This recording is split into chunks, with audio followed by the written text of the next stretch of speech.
Hello everybody, we are glad to welcome you on a HardReset.Info YouTube channel, and today I would like to demonstrate that you can print from Pinterest.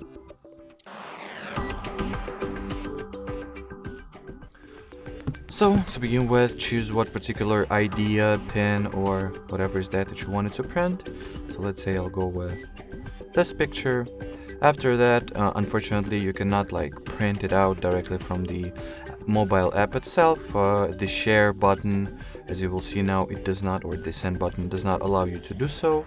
As you can see, there is no print option.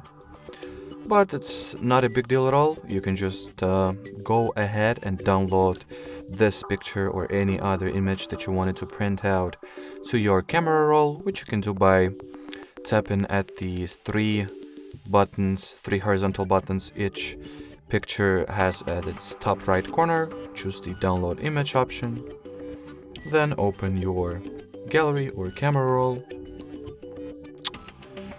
tap at the share button, choose print, and simply print it out as you would do usually. Alrighty, so that will be it for today's video, guys. Thanks for watching, thanks for your attention, and bye bye.